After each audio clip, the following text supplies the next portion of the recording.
media. He makes sure that our stories are told. Thank you for being the voice of Black America, Roland. Stay black. I love y'all. All momentum we have now, we have to keep this going. The video looks phenomenal. See, there's a difference between Black Star Network and Black-owned media and something like CNN. You can't be Black-owned media and be scared. It's time to be smart. Bring your eyeballs home. You dig?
Hey, folks, today is Wednesday, January 24th, 2024. Coming up on Roland Martin Unfiltered, streaming live on the Black Star Network. What the hell is wrong with Tennessee? They literally are saying that formerly incarcerated folks, in order to get their voting rights back, they have to actually get their gun permit. We'll talk to a Tennessee legislator about this nonsensical loophole. Also, folks, a recent report says that high corporate profits are driving inflation. We'll talk to an economist about this very issue. Also, a New York man is facing life in prison after the jury convicts him for shooting and killing a young woman who mistakenly drove into his driveway. Also, Fox hosts Charles Payne and Jessica Tarlov got into a dust-up when Payne literally said that Democrats and Biden are trashing half the country. Charles, do you watch your own network? Also, folks, we'll talk to a Republican strategist about the GOP side. Donald Trump won last night in New Hampshire, and Nikki Haley, her campaign is on the fumes, and so it's shaping up to be a repeat of 2020 between Biden and Trump. It's time to bring the funk on Roland Martin Unfiltered on the Black Star Network. Let's go. He's got it. Whatever the miss, he's on it. Whatever it is, he's got the scoop, the fact, the find. And when it breaks, he's right on time and it's rolling. Best believe he's knowing. Putting it down from sports to news to politics. With entertainment just for kicks, he's rolling. It's on go, roll, roll, y'all. It's Roland Martin, rolling with Roland now. He's funky, he's fresh, he's real, the best, you know he's Roland Martin now.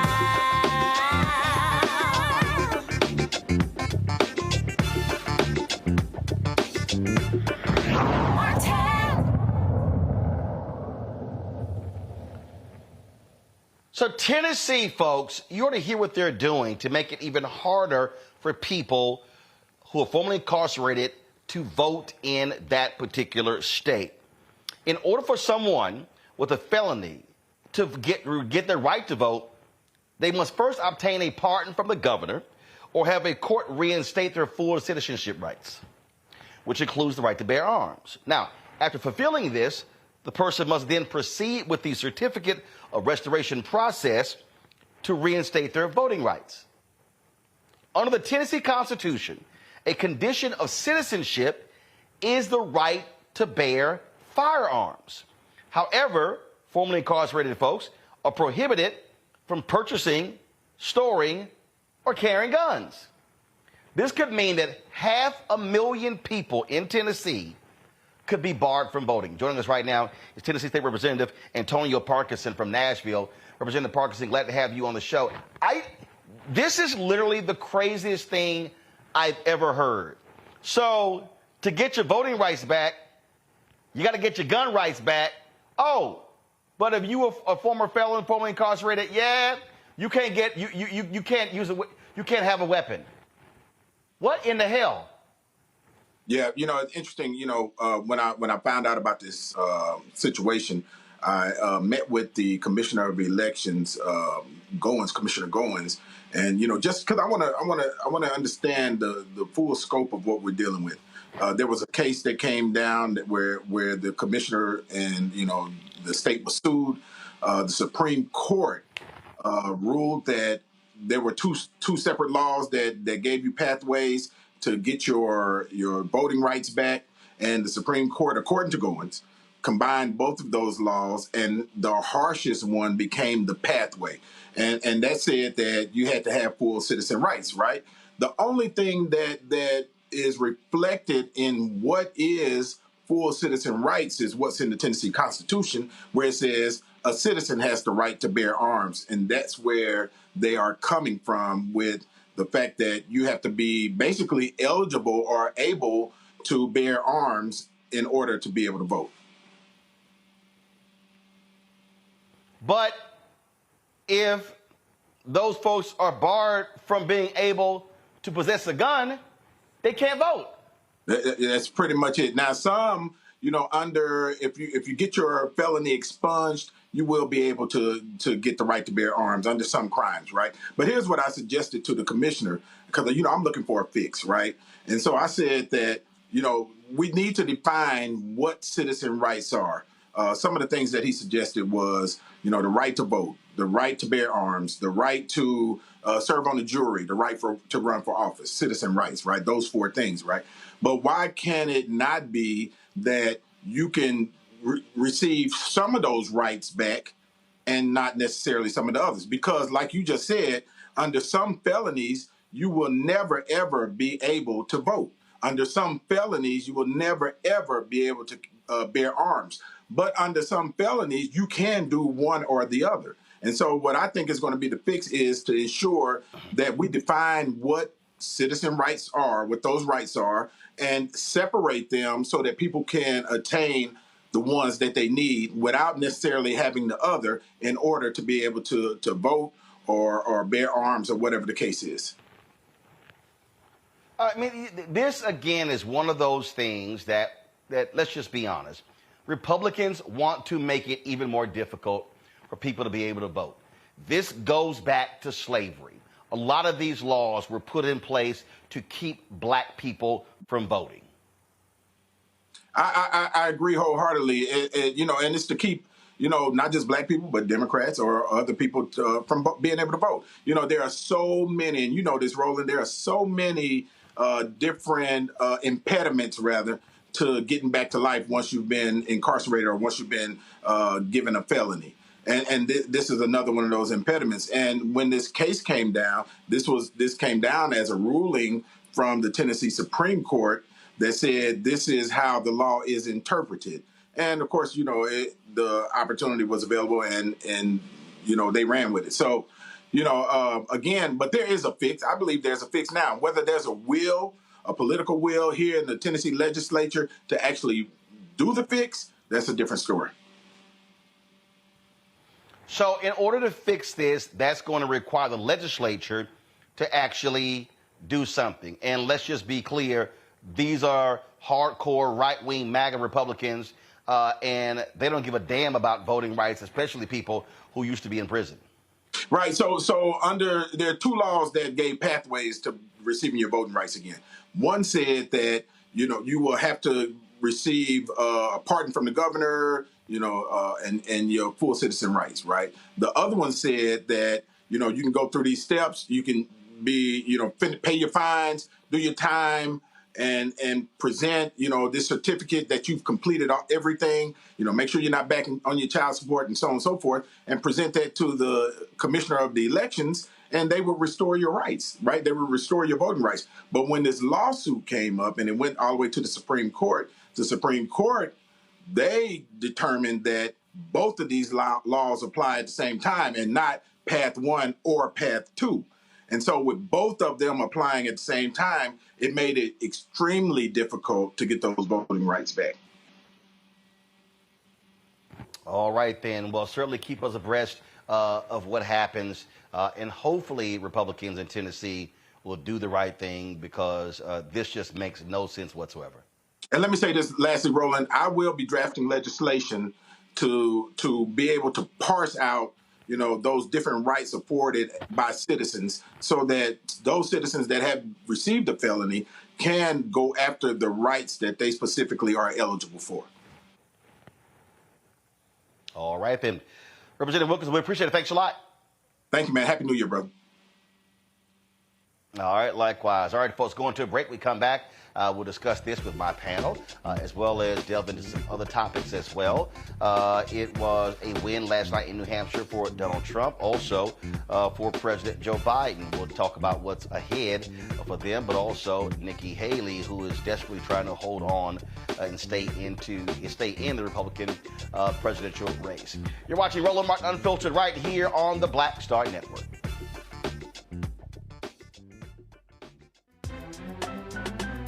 I'm Faraji Muhammad, live from LA. And this is The Culture. The Culture is a two-way conversation. You and me. We talk about the stories, politics, the good, the bad, and the downright ugly. So join our community every day at 3 p.m. Eastern and let your voice be heard. Hey, we're all in this together. So let's talk about it and see what kind of trouble we can get into. It's The Culture, weekdays at 3, only on the Black Star Network. Hatred on the streets, a horrific scene, a white nationalist rally that descended into deadly violence. White people are losing their damn minds. An angry pro-Trump mob storms the U.S. Capitol.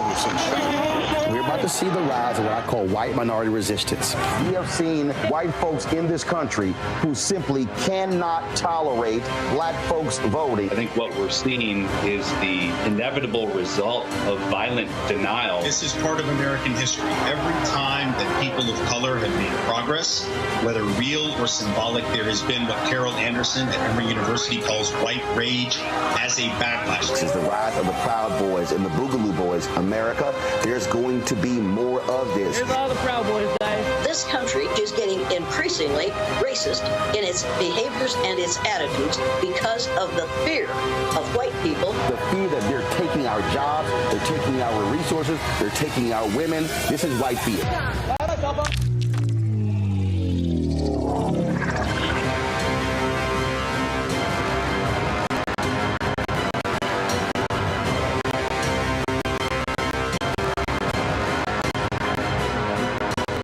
This is Reggie Rock Pfeiffer with you watching Roland Martin, unfiltered, uncut, unplugged, and undamn believable. You hear me?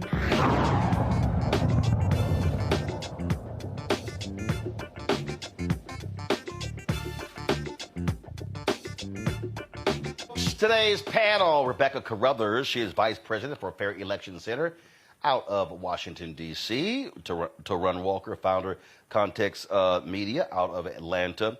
DeWanna Bradley, owner, publisher of Iowa Urban Media and the Urban Impact Show. Glad to have all three of you here. Rebecca, I'll start with you.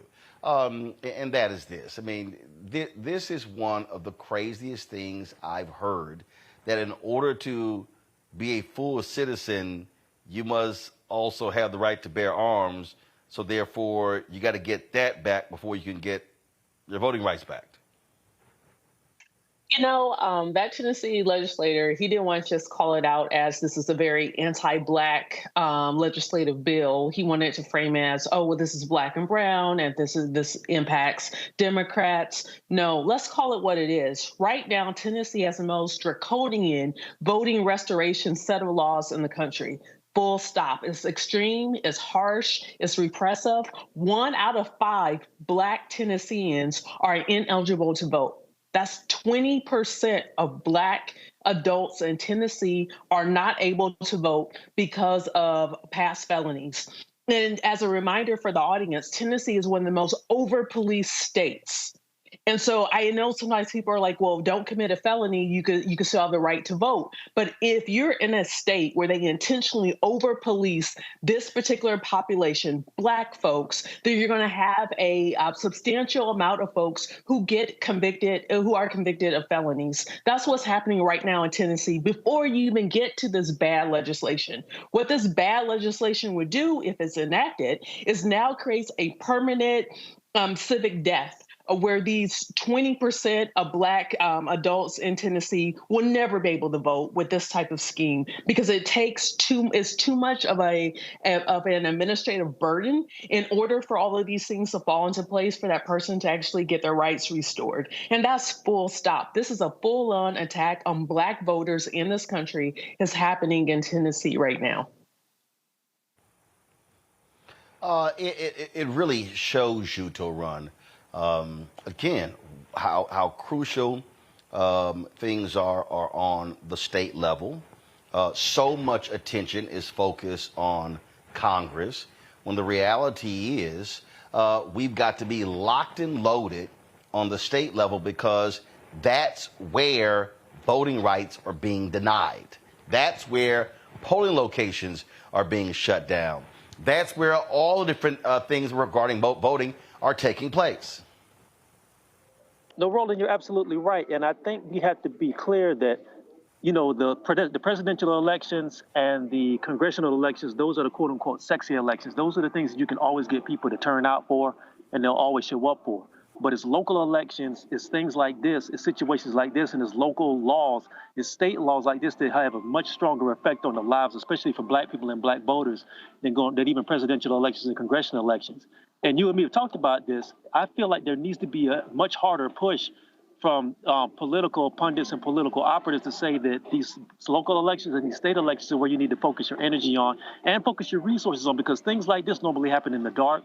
These things happen where nobody's paying attention to them. And then when situations like this happen, which I feel like personally, this sounds like almost like a sort of like a second coming of the poll tax, where you have somebody who has gone through the system for whatever reason, they served their time, but then they try to get their rights back as full citizens, and they have all these hoops they have to jump through to feel like booby traps that will set them to go back into the system again. Like if you vote and you don't have all this paperwork in place and you're back in the system, if God knows if you have a gun and you're a felon and you haven't done all this, you're definitely right back in the system. So this feels extremely dangerous to people. Dewana, look, we know even in Iowa, the over-policing that takes place there, high incarceration rates of African Americans. Yeah, you know, when I was hearing about this, it's really reminded me. I thought maybe the governors had spoken to each other. It was really a playbook out of our own governor's playbook, where we have similar things as well. What just surprised me was this extra added piece to it. That went above and beyond what we have. But look, what this is what it continues to be, is another way to silence the voices of African Americans. And that's just what it is. It's very appalling that individuals in Tennessee will have to go through this. But also, I do agree with the things that the panelists have saying. We really got to start focusing on these local elections. I know that's one thing here that we're really pushing individuals here in Iowa to do, is it matters who you have in office. Right now, we have a Republican-dominated legislature right now as it is. And these laws will continue to get pushed if we don't start getting people out to vote. And so it's very important. But I'm very appalled by what I was hearing in Tennessee. But it sounded very familiar here where I'm at as well. Absolutely. And so this is going to be a constant battle. It is going to continue, not just in Tennessee, all over. And I'm really hopeful, Rebecca, that we're going to see an uprising of white women, white mothers, and young white people in Tennessee. Last year, when they were trying to silence the two Justins, as well as Representative Gloria Johnson, known as the Tennessee Three, they also were targeting many of those white folks who were coming to the state capitol who wanted action to end gun violence after a mass shooting at a school. Well, all they did was protect gun manufacturers. And so I am hopeful in the next statewide election that we're going to see massive resistance of white folks in Tennessee who are upset with how this Republican legislature is simply doing whatever they want to unimpeded. You know, many of those moms are affiliated with Moms Demand. So I hope that many of those moms and those activists, those white women in rural areas, as well as those white women in suburbs across Tennessee, you know, I hope that they decide that, hey, this is a fight worth fighting as well. Because together, if Black folks are being denied the right to vote, it's going to impact what stronger gun legislation is going to look like in Tennessee. It's going to impact education issues in Tennessee. If we do not have Black voters actually able to vote in Tennessee, many of the progressive things, I'm not talking about progressive in terms of Democrat versus Republican, but progressive meaning moving communities forward, making sure that communities have what they need so individuals and families can live and thrive in the state of Tennessee. You need Black voters in order for those things to happen. And finally, Chuck Schumer. We need the John Lewis Voting Rights Advancement Act passed. The only way it's going to pass if we know that it's not going to take 60 votes to end closure, meaning that it could go to the floor for there to be an up and down vote. I don't care what Sinema is saying. I don't care what Manchin is saying, but you need to bring this to the floor. You need every single U.S. senator on record. Do you support democracy or do you not support democracy? To run the point there, and look, we saw a lot of angry white folks in Tennessee when the legislature, even where Republicans even were telling them they were holding up signs to put the signs down in committee. That would all go to the courts, and the courts were like, y'all can't do that. And now they are limiting how many people can even be in the state capitol, requiring a ticket.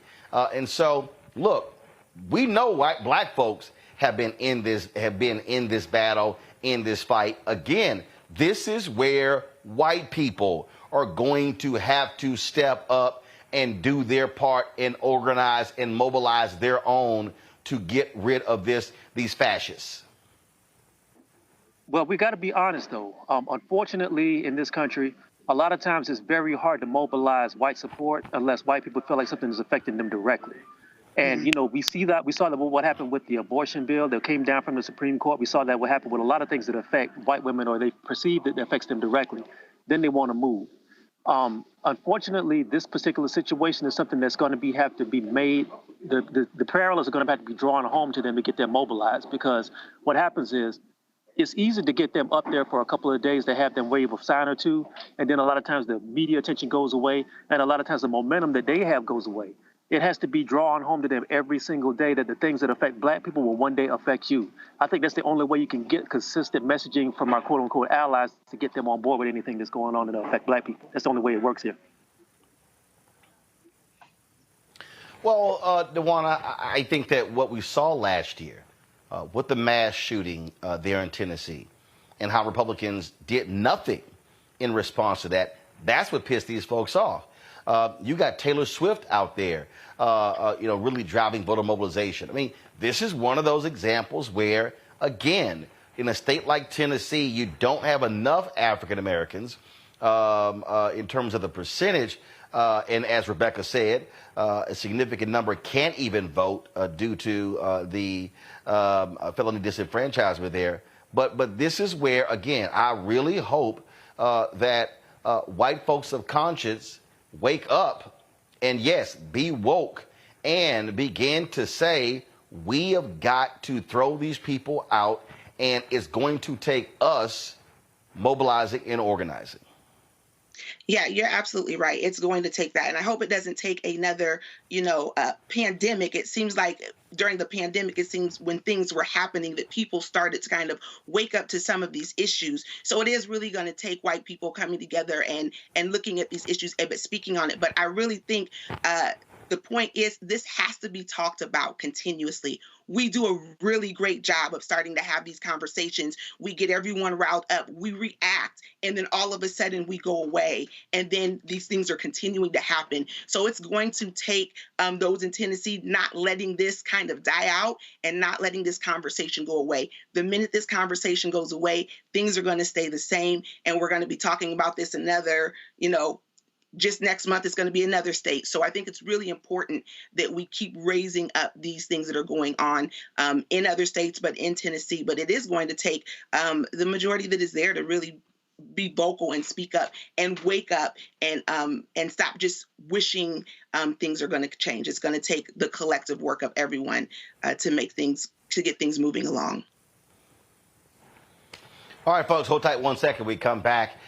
You heard a lot of the criticism regarding inflation and driving up prices of food, services, and other goods. Well, guess what? Corporate greed is also behind a significant amount of this. We'll discuss that next right here on Roland Martin Unfiltered on the Black Star Network. Support us in what we do. Be sure to join our Bring the Funk fan club. Send your check and money orders to P.O. Box 57196, Washington, D.C., 20037, that's 0196. Cash App, $RM Unfiltered, PayPal, R Martin Unfiltered, Venmo is RM Unfiltered, Zelle, Roland at RolandSMartin.com, Roland at RolandMartinUnfiltered.com. We'll be right back. Next, on the Black Table with me, Dr. Greg Carr, author Dr. Maribel Mori, on her astounding and enlightening new book, White Philanthropy, a history we're betting you've never heard before.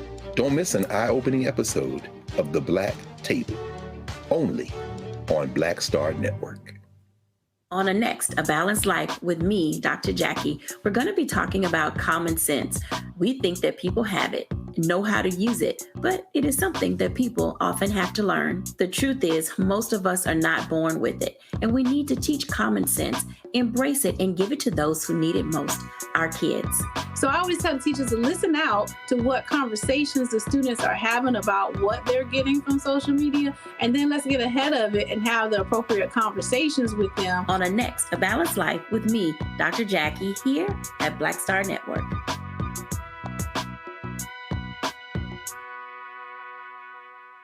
What's up, everybody? It's your girl, Latasha from the A. And you're watching Roland Martin Unfiltered.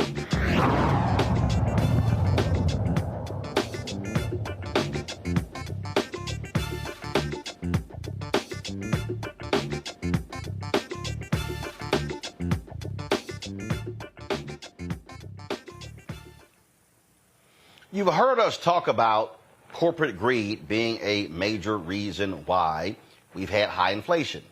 Well, a new report confirms that. It was compiled by the progressive group Groundwork Collaborative think tank. They found that corporate profits accounted for at least 53% of inflation during last year's second and third quarters. Now, profits drove just 11% of price growth 40 years before the pandemic. Morgan Harper from the American Economic Liberties Project is here to explain this report. Morgan, glad to have you on the show. Glad to have you back. Thanks. So walk us through this. Okay, so walk us through this. And we've talked about it beforehand. And so explain for people who don't quite understand, blame Biden, blame Harris, blame Democrats, blame those in power, the role that companies played when it came to prices post-pandemic. Yeah, and this is in many ways the story of our time when it comes to how much money we're spending. And so, the pandemic hits, and as we all know, that was a historic event, unprecedented, everybody trying to figure out what it meant and what the impacts of that were. And there were some concrete impacts. It hurt supply chain, so it made it harder for companies to get the goods that they needed, which increased cost. And then also, as a result of that, it was hitting all types of goods and services. So their overall, the inputs, as it's referred to, the cost of those to make whatever they're trying to sell to us were going up. And so there were legitimate reasons why prices would be increasing. But what this report is showing us is that as we get further and further away from the heart of that pandemic time, 2020, 2021, 2022, we're now seeing that prices aren't going down. And as you just cited that statistic, these companies are still making tremendous profits, but what's driving those profits are not the cost of their inputs, because those are going down. We're seeing that, a big price that was cited was like energy costs. Those are going down as like 60% in terms of how much they're driving, the cost that these companies are spending. The warehouse, transportation, those are going down 4%. So now we're left with this conclusion of like, all right, Well, prices aren't going down, and it's not the inputs anymore. And if you look at what industries the prices are continuing to rise, it's in these industries that are concentrated, where you have dominant corporations that have the ability to set prices, and they are choosing to set prices higher and passing those costs, of course, then onto us as consumers.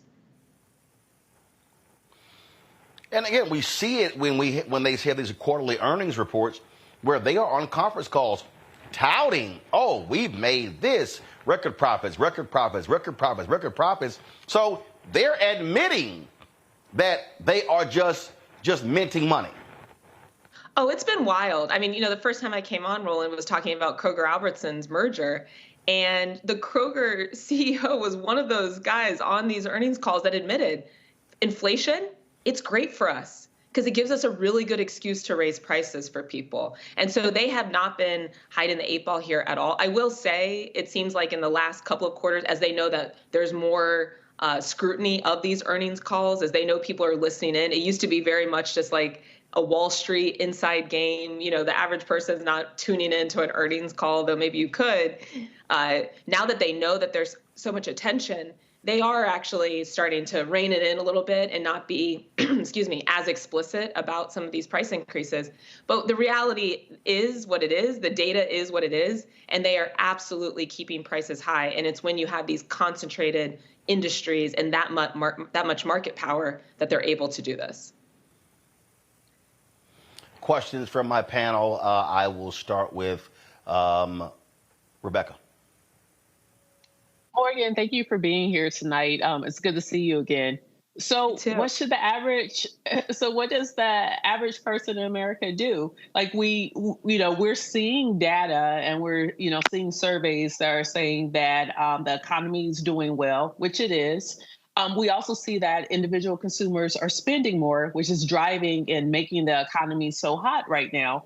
But those credit card bills are coming in the mail. Like people are starting to see all of their holiday spending bills come in the mail. They now have to pay it. So what does the average consumer do when we see a lot of jacking up on everyday goods that people need in order to live and survive? It's a great question. And yeah, good to see you again, Rebecca.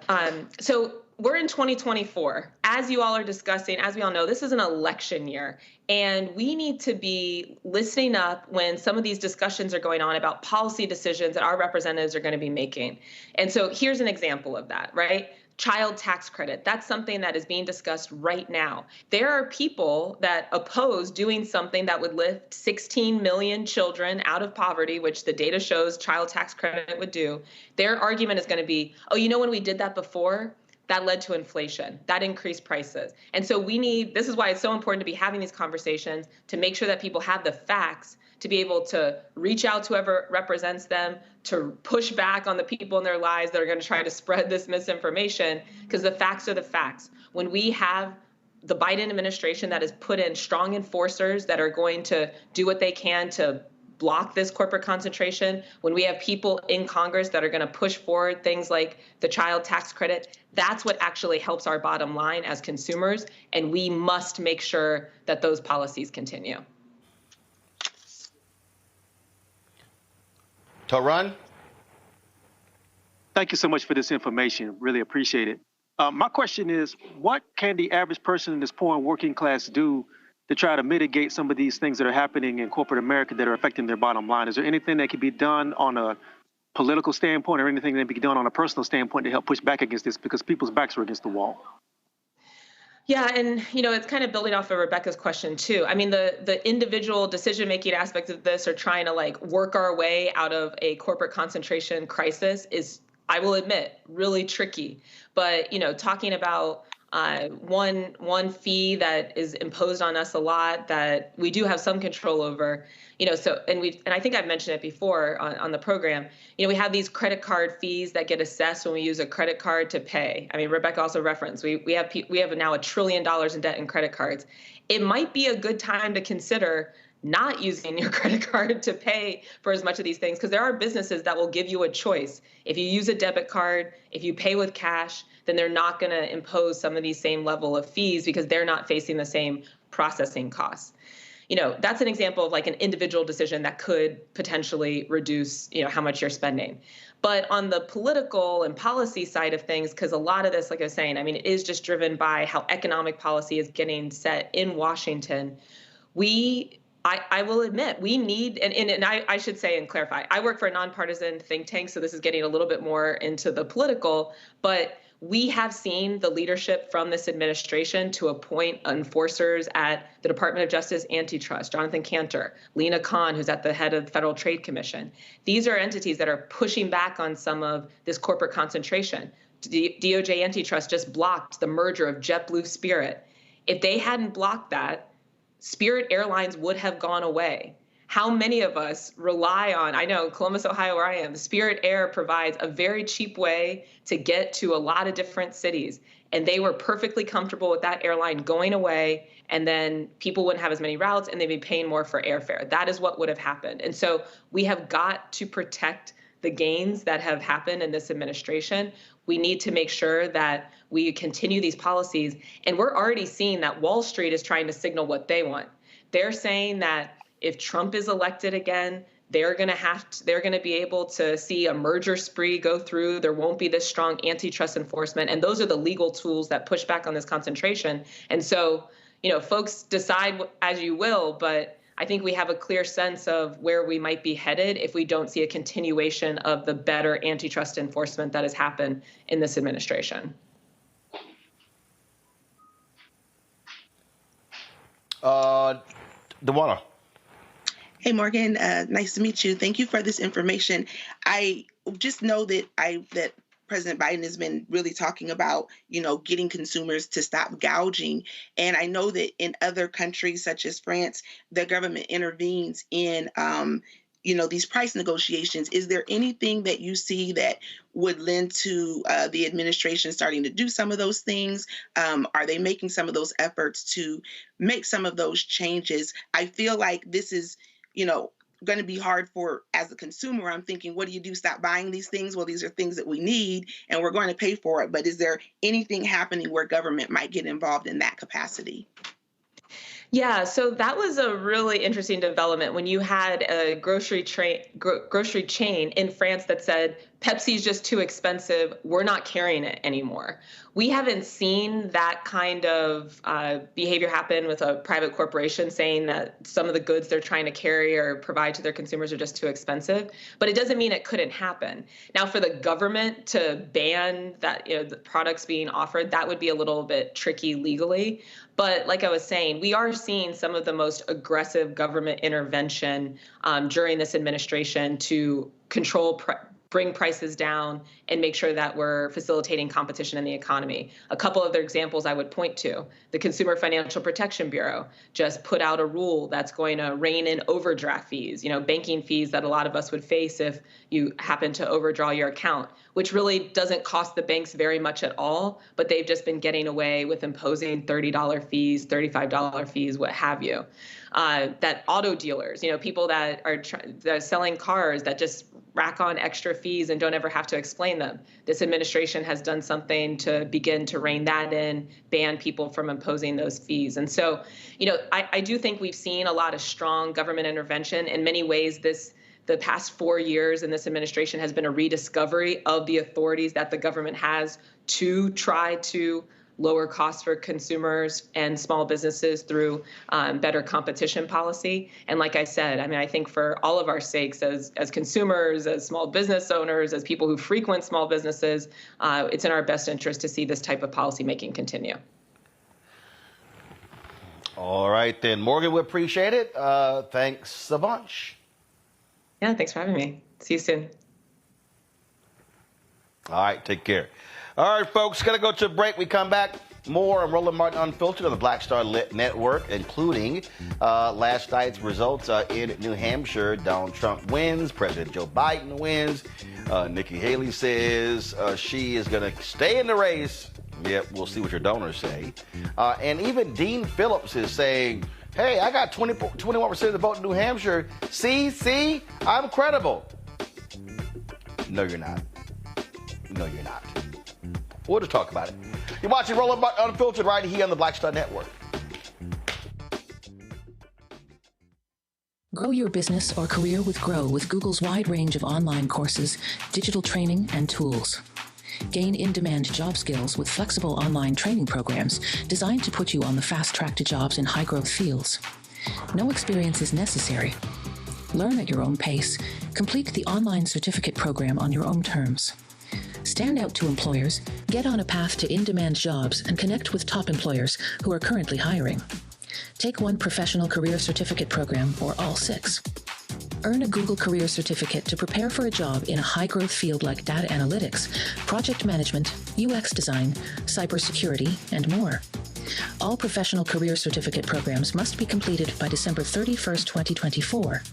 Scan the QR code to complete the application. There are 1,000 scholarships available. Grow with Google and J. Hood and Associates. Be job ready and qualify for in-demand jobs.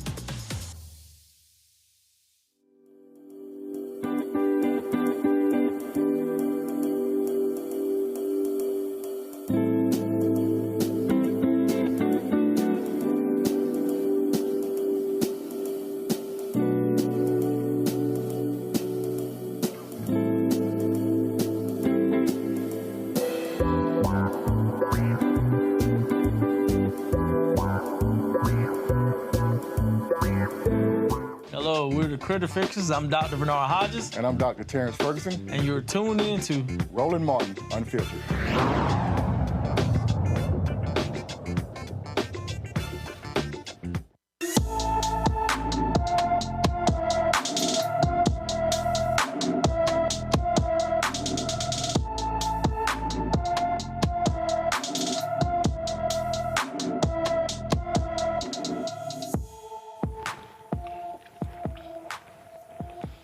Paris Brown has been missing from St. Petersburg, Florida since December 26th. The 14-year-old is 5 feet 3 inches tall, weighs 131 pounds, with black hair and brown eyes. Anyone with information about Paris Brown is urged to call the St. Petersburg, Florida Police Department at 727-893-7780, 727-893-7780. A white Colorado man is going to spend 39 months in prison for setting a church on fire. Darian Ray Sexton pled guilty to throwing Molotov cocktails at the Abiding Love Lutheran Church on January 19th, 2023. Sexton admitted he set the church on fire because of the religious character of the church, and he also intended to destroy the building. A New York jury has convicted a man who shot and killed a woman who mistakenly drove into his driveway. Folks, this is just beyond pathetic. Kevin Monahan was found guilty of second-degree murder, first-degree reckless endangerment, and tampering with physical evidence in the death of 20-year-old Kaylin Gillis. On April 15th, 2023, Gillis and 3 friends were in a car that mistakenly pulled into Monahan's driveway. They were looking for a friend's house in the small town of Hebron. They began to back out when they realized it was the wrong home. Monahan then came outside with a gun and fired. He faces 25 years to life in prison. His sentence is scheduled for March 1st. This right here, Torun, shows you just the deranged gun culture that we have in this country. They pulled into the wrong driveway. That's enough reason just to come out and just fire folks? Yeah. I hope his ass gets life in prison. Unfortunately, that's the American way. Everybody in America wants to settle their differences with a pistol, and they want to settle their differences with a gun. Sorry for the delay. I'm actually in the airport, so it's looking funky. But yeah, it's really sad that we have to be able to. We can't solve issues in any other way outside of just fighting with a gun. I think what's going to happen, though, this isn't really going to move the needle on too much because, unfortunately, this sort of gun culture is so prevalent in America that nothing's really going to move. I mean, everybody feels like if there's a problem that you can't solve, pull a gun out.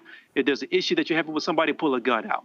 This is the sort of thing that goes on in this country. And until we get some real serious gun laws in place, you're going to see this continue and more people are going to die, unfortunately. DeWanna? Yeah, I have to agree. It's terrible that, that everyone's resorting to a gun. We see it here where I'm at, it's just a continuous thing. And it's almost the excuse behind the reasoning for doing something. Well, and we're saying, oh, I feared for my life, or, we're coming up with these other excuses, and we're using our guns. And, I'm with you. I think people that do this, they deserve to spend the rest of their lives in jail. There's really no way to justify it, to say anything. I've been reading the reports on this, and it's just sad now that we have to be concerned about going into someone's wrong driveway. How many of us do that all the time? And now we have to be concerned about our lives being at risk because of that. And we do need tougher gun laws, no matter what anyone says. And we know we are the worst country when it comes to gun laws, but we definitely need to do something about this so we can stop hearing about these types of stories. All right, folks, an Ohio pastor who was criminally charged for allowing unhoused people to sleep at his church has filed a federal lawsuit on the grounds of religious discrimination. In 2023, the pastor of Dad's Place in Bryan, Ohio, Chris Avell, began offering temporary housing for people living on the street. The city ordered the church to stop, citing zoning and safety concerns. But Avell refused, and now he faces 18 zoning code violations, which are punishable by fines up to 6 months in prison or both. The lawsuit maintains that the church is providing food and shelter to those in need, a religious activity that the city and its top officials have jeopardized under the guise of zoning laws. DeWanna, Reverend Jamal Bryant at New Birth Missionary Baptist Church in Atlanta announced that they are assisting him, paying his legal bills, and fighting this. A lot of folks across the country have risen to this pastor's defense, saying, how dare you go after a church for trying to help the homeless? Yeah, I'm a preacher's kid, so, this one hit really home to me. That's what the church is set up for. I mean, the church is set up to help those who are in need. This is an individual who obviously, it seems like, from everything I've read, this is the passion of his heart. He wants to help. It sounds like he's tried to do some things. It seems like they're kind of pitting things against him. I mean, I don't know how you go against a pastor who wants to help homeless. Obviously, he's doing a city, a service by helping and bringing people off the street and helping them to create better lives. I think this is just absolutely crazy that we are treating an individual who is wanting to do what he believes that God is telling him to do, or that he's following his Bible and he's really putting himself out there to help in someone who is needing that help. It's absolutely crazy that we would be trying to shut this individual down. So I applaud the efforts of everyone who is trying to come to this pastor's defense and hope that he's able to get things fixed so that he can continue to help people. I mean, that's what pastors are here for. They want to be a help to people in their time of need, to hope to give them better lives. And it sounds like this is what this individual is doing. Absolutely. All right, folks, hold tight 1 second. Let me thank Torun for joining us. He had to leave to catch his flight, so we appreciate it. All right, folks, going to a break. We come back. We're going to talk about the presidential election, New Hampshire. Trump wins, Biden wins. Now on to the next states, and is really shaping up to be a repeat of the 2020 election between those two. Folks, you're watching Roland Martin Unfiltered right here on the Black Star Network. Support us in what we do. Our goal is to get 20,000 of our fans, folks, contributing on average $50 each. That's $4.19 a month, 13 cents a day to our Brain Defunct fan club. What this does is allows us to raise $1 million to go. Of course, we're still going after advertising dollars, but that's not easy because many of these companies and agencies are not trying to spend with black-owned media. So your support is critical to what we do. So please do me a favor by joining our Brain Defunct fan club. Send your check and money order, P.O. Box 57196, Washington, D.C., 20037-0196. Cash out, $RM Unfiltered. Of course, the PayPal R Martin Unfiltered. Venmo is RM Unfiltered. Zelle, Roland at RolandSMartin.com. Roland at RolandMartinUnfiltered.com. We'll be right back. We just have one of the oldest cultures that's desperately needed for mutual salvation. That's the consciousness. We have the keys in our roots to save mankind. We get to see the condition of other countries, other oceans, other cultures. And if we believe in God, a lot of us do, He's telling us if you don't get rid of that stuff that makes somebody superior, or inferior and work together for the mutual salvation, everybody's gone.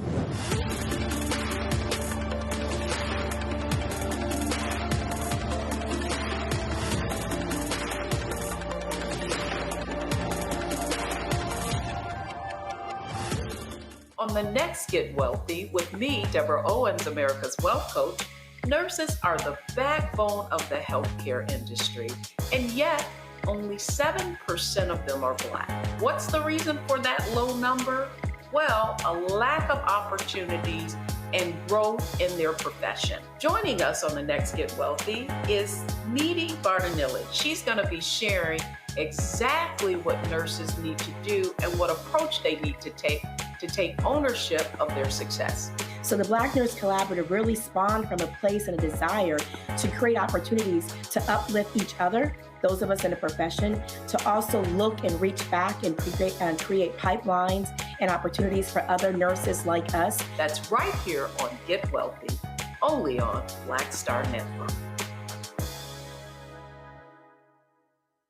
Next on The Frequency, we're talking about racism. My guest, Danica Moore, comes on to discuss her fight against racism that she and her daughter face. The thing about racism, you can't outrun it, you can't control it, you can't predict when it's going to happen to you or your seed. She's also going to give us solutions on how to handle the situation. That's here on The Frequency on the Black Star Network. When you talk about blackness and what happens in Black culture, we're about covering these things that matter to us, speaking to our issues and concerns. This is a genuine people-powered movement. There's a lot of stuff that we're not getting. You get it, and you spread the word. We wish to plead our own cause. Too long have others spoken for us. We cannot tell our own story if we can't pay for it. This is about covering us. Invest in Black-owned media. Your dollars matter. We don't have to keep asking them to cover our stuff. So please support us in what we do, folks. We want to hit 2,000 people, $50 this month, raise $100,000. We're behind $100,000, so we want to hit that. Y'all money makes this possible.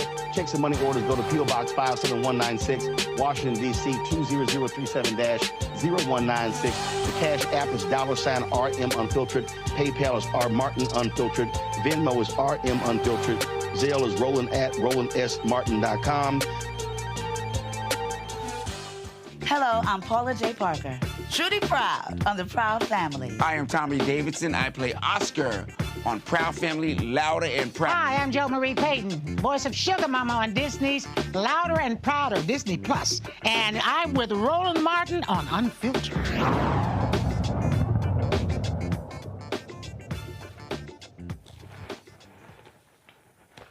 All right, folks, so we hear a lot of crazy stuff all the time. A lot of nutty stuff that comes out of Fox News. That this is all you can do, just go. They so stupid. So I want y'all to listen to this idiotic comment that Charles Payne made on Fox. And I've been on Charles' show. Charles is a nice guy.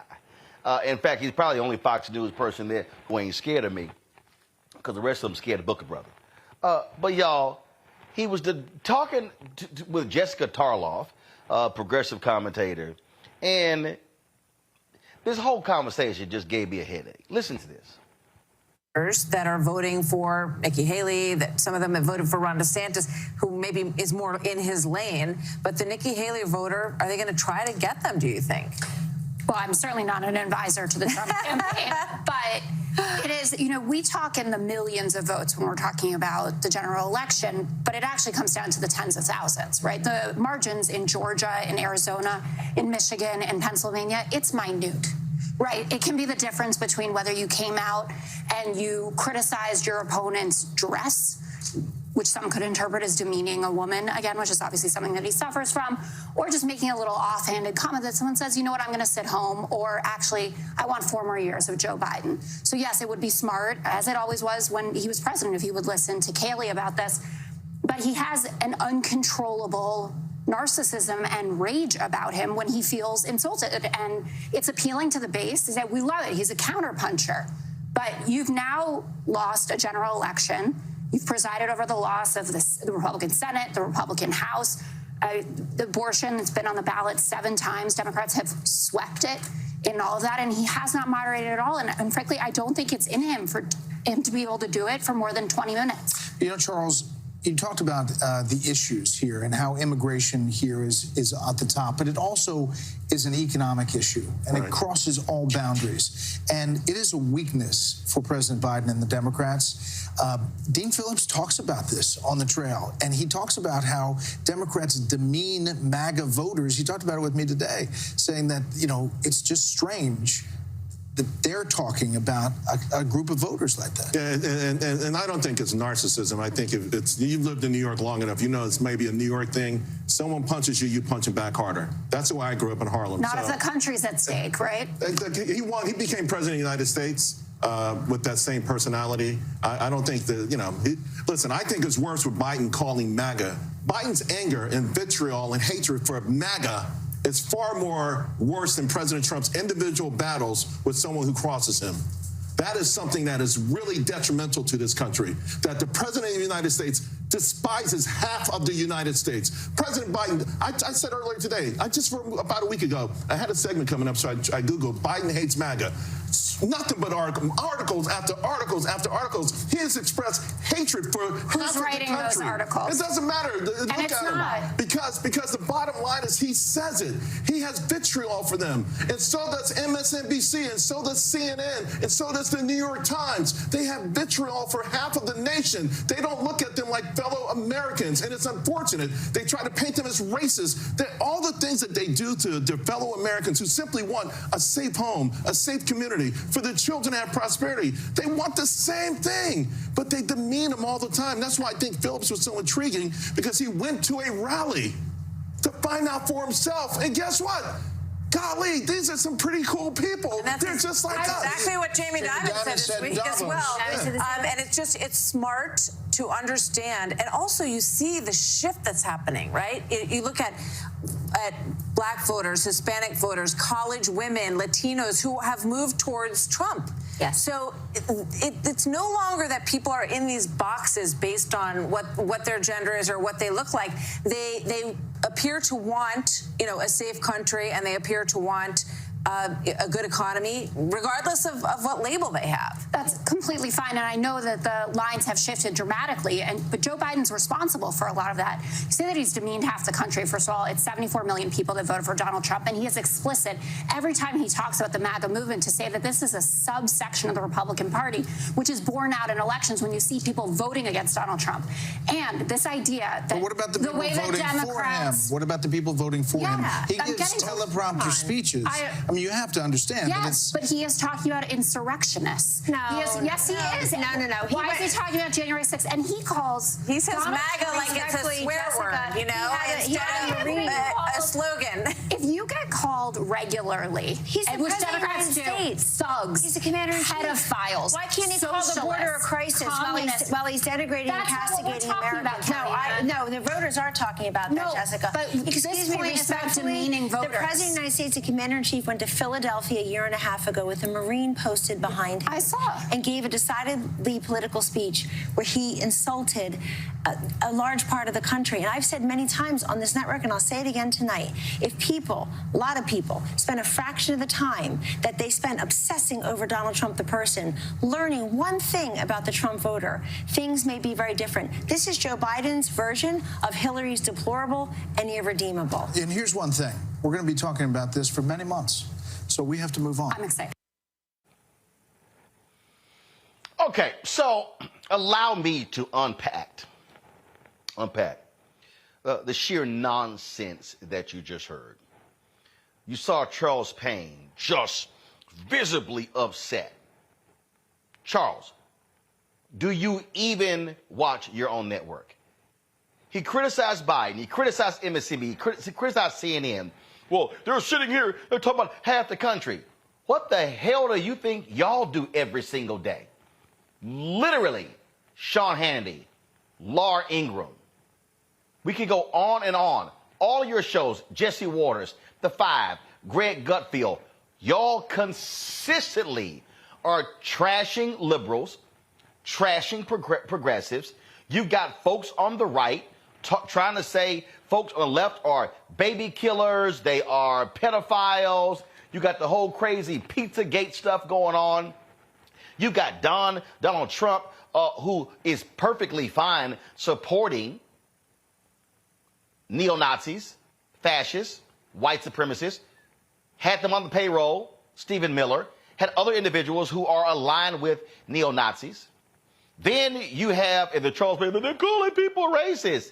Charles, suck it up. There are racists in the Republican Party. There are racist people who support Donald Trump. Donald Trump has hired racist people. I'm sorry, he had lunch with a racist along with Kanye West at Mar-a-Lago. But this whole victimhood of, oh my God, Joe Biden criticizes us, and if he would only understand the Trump voter. He doesn't need to. He doesn't need to, because we understand the Trump voter very well. And yes, there are Republicans out there who are all about power. There are Republicans out there who believe in smaller government, who believe in tax cuts, who believe in those things. But let's be real clear. We know who the base of the Republican Party is. We know who the hell showed up on January 6th. We know who was out there attacking cops and beating people. We know that that was driven by black people voting in Atlanta, Philadelphia, Milwaukee. Yep, those places. And Detroit. Yep, those were the places. How do we know that? Because Trump named them. And so, Charles, that is who y'all are. And see, what the Jamie Dimons of the world don't like, and what the Charles Paynes of the world don't like, and you heard Martha McCallum and Brett Baird and all the rest of them up there talking all this back and forth. What they don't like is they don't like when the bigots are all grouped together. Go, you're supporting the same person. Yes, you are. Those folks marching in Charlottesville with the tiki torches, yep, they're down with Trump. Stephen Miller, that white supremacist, yep, absolutely.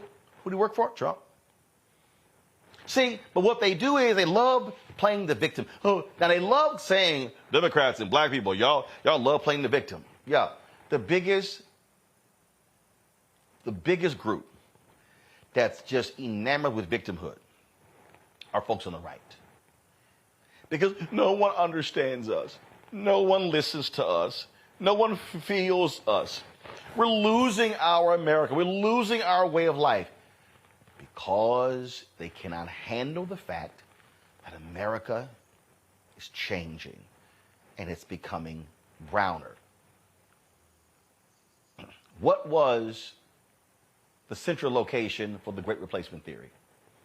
Tucker Carlson and Fox News. What place is constantly talking about, oh my goodness, how they're taking our country?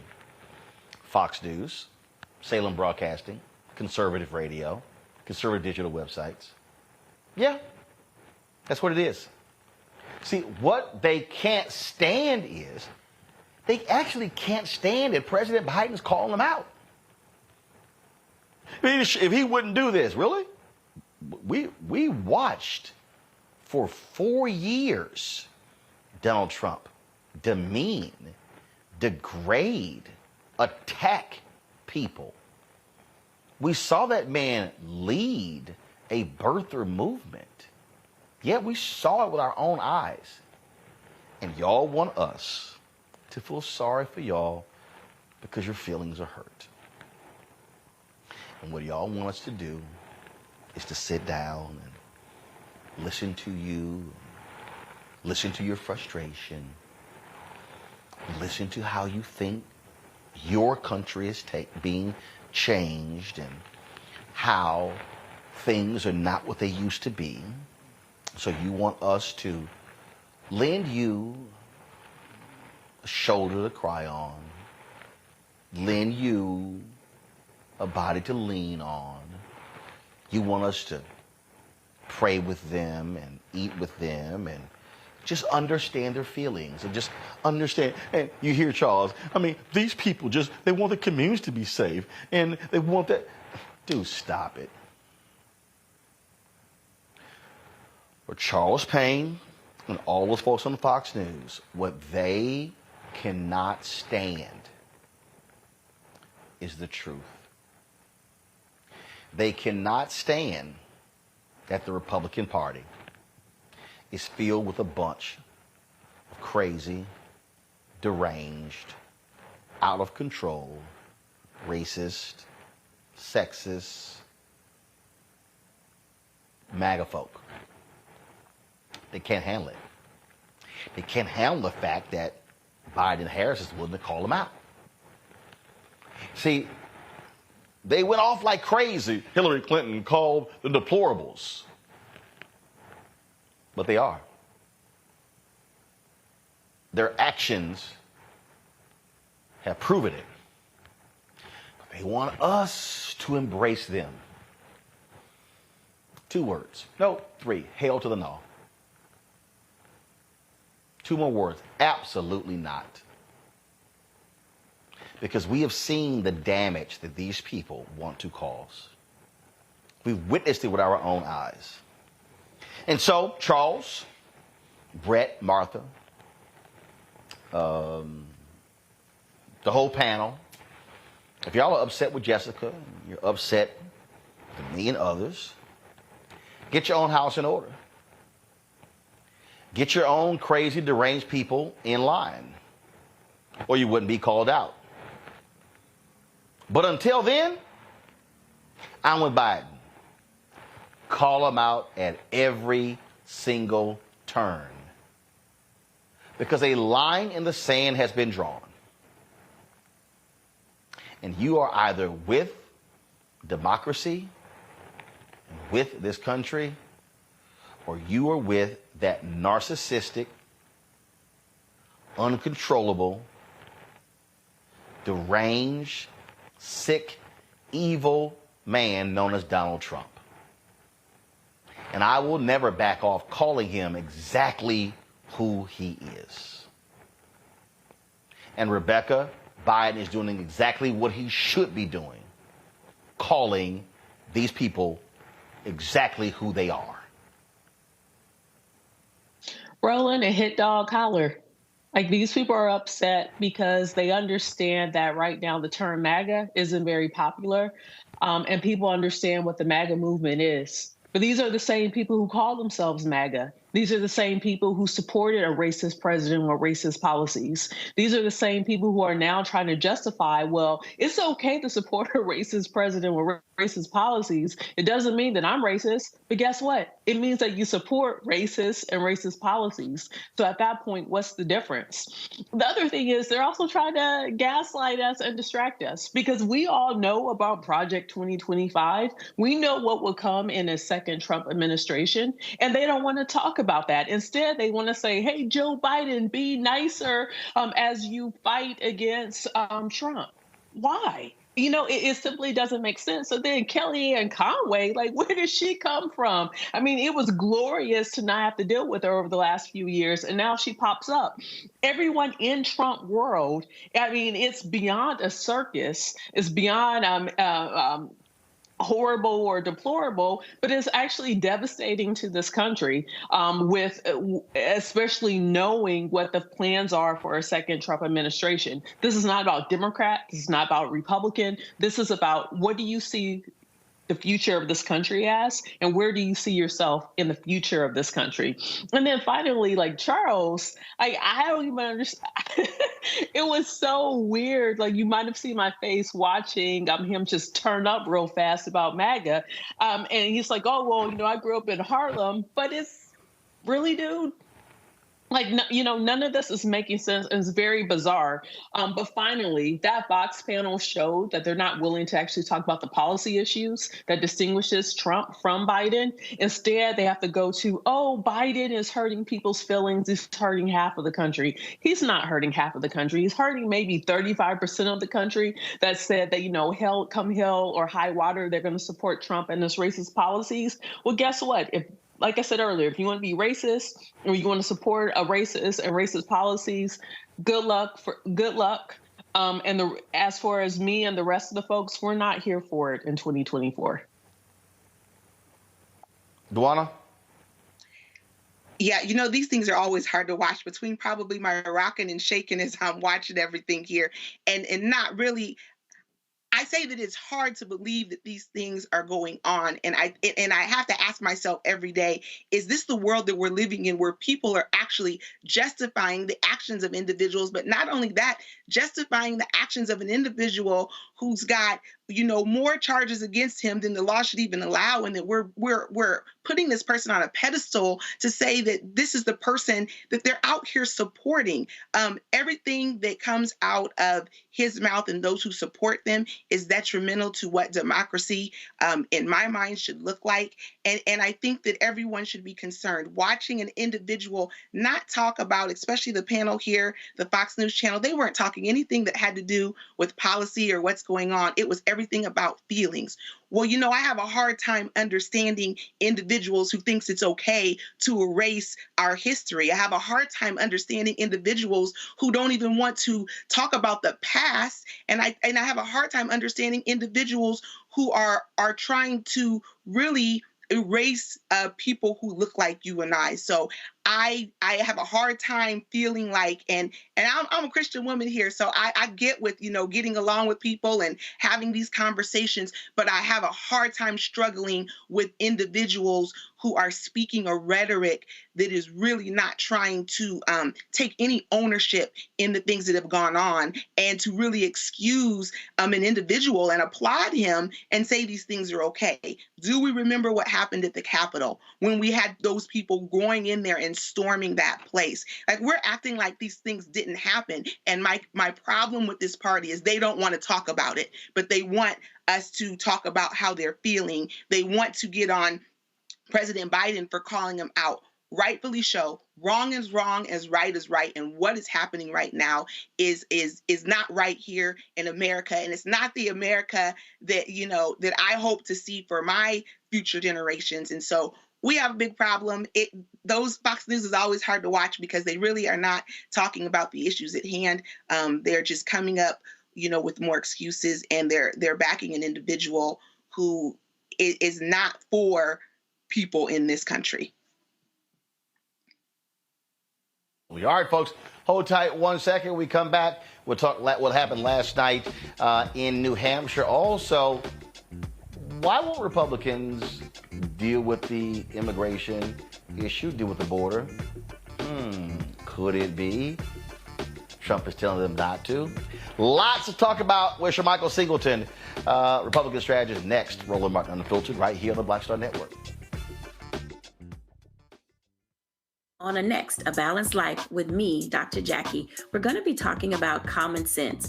We think that people have it, know how to use it, but it is something that people often have to learn. The truth is, most of us are not born with it, and we need to teach common sense, embrace it, and give it to those who need it most, our kids. So I always tell teachers to listen out to what conversations the students are having about what they're getting from social media, and then let's get ahead of it and have the appropriate conversations with them. On a next, A Balanced Life with me, Dr. Jackie, here at Black Star Network.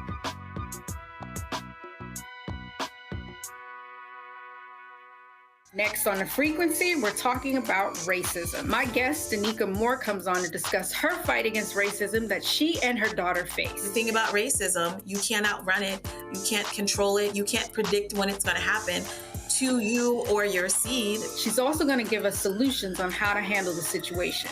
That's here on The Frequency on the Black Star Network. I am Tommy Davidson. I play Oscar on Proud Family, Louder and Prouder. Right now, I'm rolling with Roland Martin, unfiltered, uncut, unplugged, and undamn believable. You hear me?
Folks, last night, New Hampshire, Donald Trump won that primary, besting Nikki Haley by more than 10 points, some 30,000 votes. Also on the Democratic side, President Biden, he was not on the ballot, but his name was written in. He got 73% of the vote, a higher vote total than President Barack Obama got in 2012 when he was on the ballot. So they move on. Basically, this race is shaping up to be, as we long expected, a rematch of 2020 between President Joe Biden and Donald Trump. Nikki Haley, she's desperately trying to stay in the race, but the question is, can she even have enough money to get to South Carolina in 30 days? Shermichael Singleton, Republican strategist. He joins us right now. Shermichael, glad to have you on the show.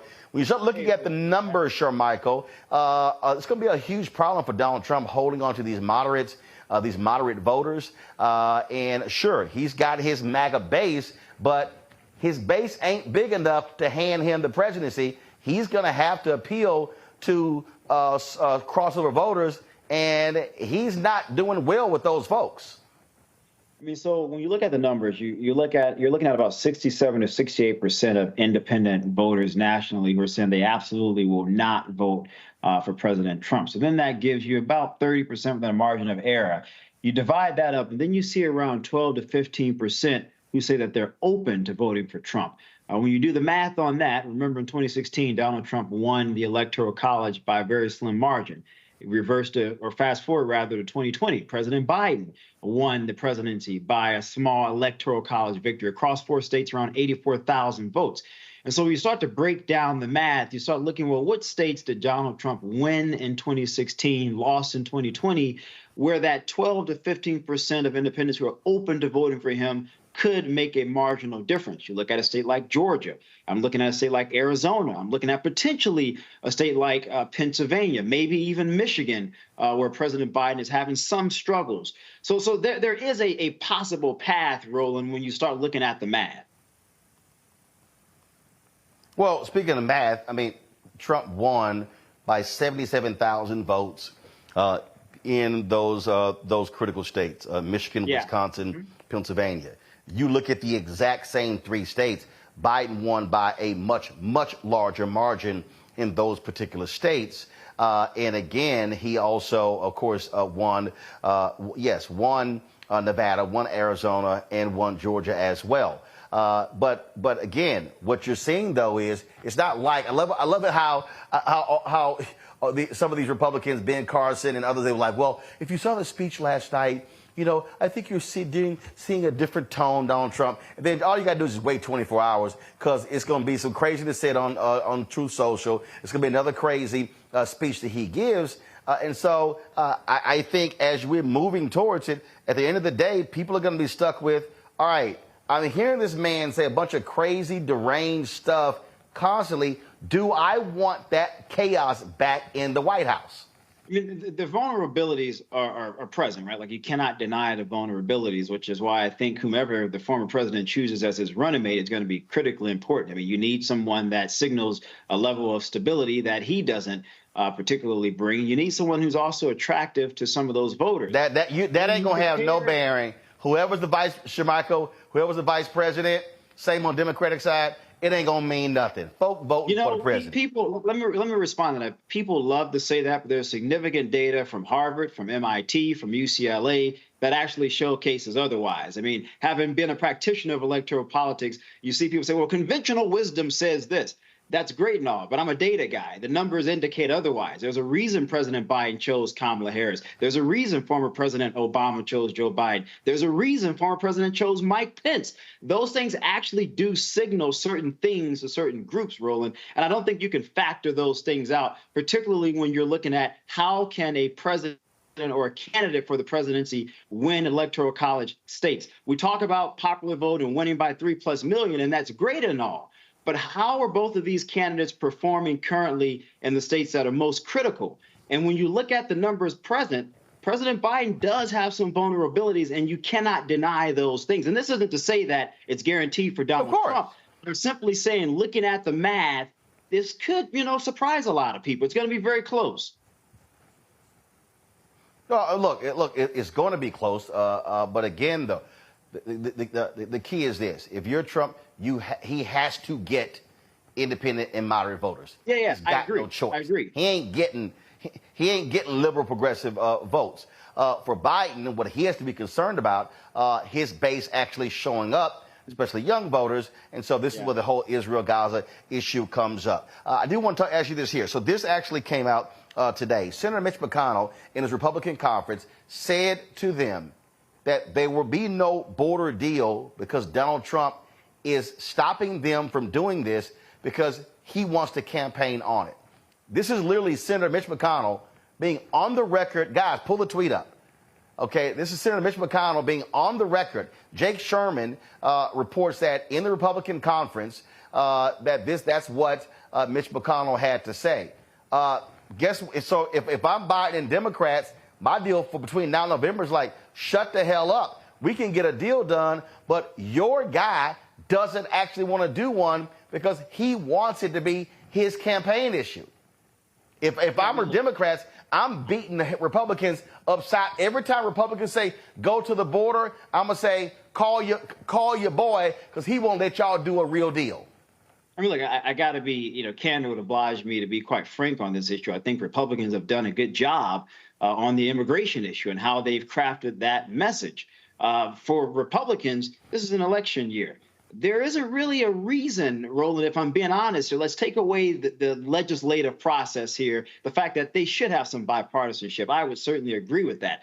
But we're in the middle of a very critical campaign. And so, of course, a particular side is going to look at an issue through the lens of electoral politics. Does this yield an advantage to me? And if it does yield an advantage to me, is it necessarily in my interest to move forward on this electorally? Is it in my interest to have bipartisanship on this particular issue? Here's why. Here's why. No, because here's why. Because Republicans can't yell, fix the border, fix the border, fix the border, do something about the border, when there's a bipartisan proposal on the table, but they won't move on it because they want to campaign on it. And that's what I'm saying. If I'm Democrats, what? Well, so I'll tell you why I disagree. I mean, you look at most recent polling, immigration is the #1 issue. It's now usurped the economy. You look at major Democratic strongholds from California to Colorado to even New York Mayor Eric Adams, who recently said the White House doesn't appear to be interested in this issue. It's costing his city, for example, $8 million per day, $4.7 billion by this summer, causing a budget deficit for the city. And so, again, Roland, now you have Democratic mayors saying, wait a minute here, this is a serious problem. We can get into the machinations of Greg Abbott sending immigrants to certain places. That's certainly a part of it. But my point is, this is now affecting places where it's going to become a problem, I would argue, for the president. But here's my point. My point is, Democrats can say, we're ready. You can't whine and complain every single day about the problem when we want to fix the problem. And there are Republicans who want to fix it, but your dear leader, but Roland, they're not saying that. Do it. I agree 100% with you in that message. If I were advising Democrats, I would say, Shermichael. Yeah, go ahead. Hold on, Shermichael. I'm going to read it to you. I'm going to read it to you. Jake Sherman tweeted this today. I'm going to actually read it to you. Give me one second. Actually, this came from, he posted from Breast Report's Punchbowl News. Senator Mitch McConnell told a closed meeting of Senate Republicans Wednesday that the politics on the border has flipped for Republicans and cast doubt on linking Ukraine and the border. When we started this, the border united us, Ukraine divided us. The politics on this have changed, McConnell then told his GOP colleagues. This is all about Trump. McConnell referred to Trump as the nominee and noted the former president wants to run his 2024 campaign centered on immigration, and the GOP leader said, we don't want to do anything to undermine him. Quote, we're in a quandary, McConnell added. Again, if I'm Democrats, I'm saying immediately we are ready to pass comprehensive immigration reform, border security, but Republicans don't want to do anything. They want to allow this to continue every day for the next 9 months because their dear leader said, don't fix the problem because I want to campaign on it. If I'm Democrats, I'm turning it on the head every day.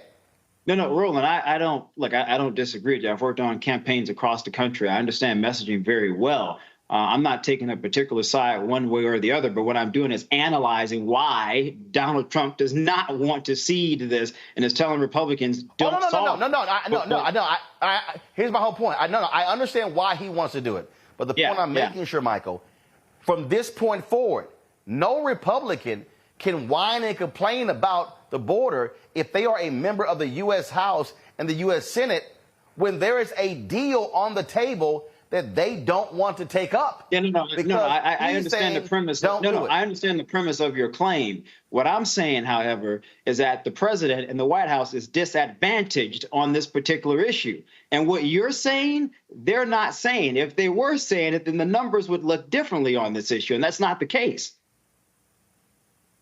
Well, first of all, they're not saying it because McConnell. So they should call you, Roland. The White House should call you because I don't disagree with anything you say. They